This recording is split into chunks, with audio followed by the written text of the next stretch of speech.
फारूक सत्तार साहब, कहिएगा, आपकी जानिब से बलदियाती इंतखाबात का बॉयकॉट किया गया है, क्या पैगाम जाएगा आवाम तक इस बॉयकॉट के बाद, और क्या आपके पास मजीद कोई ऑप्शन नहीं था इसके अलावा? अगर हमें बॉयकॉट करना ही होता और मैदान छोड़ के हम कहीं और अगर जा रहे हैं तो उसकी वजह एक बहुत उसूली और बुनियादी वजह है ना। वरना देखे कौन ये मौके तो बहुत कम आते हैं। इलेक्शन तो जाहिर है कि हमारा एक महबूब तरीन हमारी पसंदीदा मश्क होती है ना।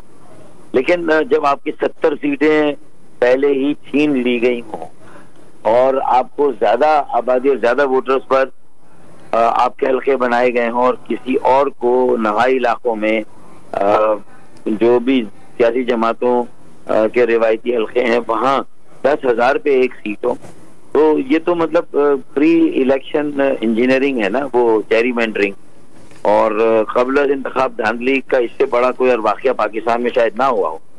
मुझे बताएं कि ऐसी जहां लेवल प्लेइंग फील्ड ना हो, जहां पहले से ये तय हो गया हो कि पीपल्स पार्टी को जो है वो की सीटें जिताई जाएंगी या जमात इस्लामी और पीपल्स पार्टी का गठ जोड़े और एक का मेयर और एक का डिप्टी मेयर आएगा, तो फिर मेरे ख्याल में उसके बाद तो बात खत्म हो जाती है। तो ये एक किसी तरह साबित करना था कि अब ये शहर एमक्यूएम का नहीं है, या अक्सरियत यहाँ पर एमक्यूएम के सपोर्टर्स और वोटर्स की नहीं है और एमक्यूएम इतना इनफेक्टिव हो गई है।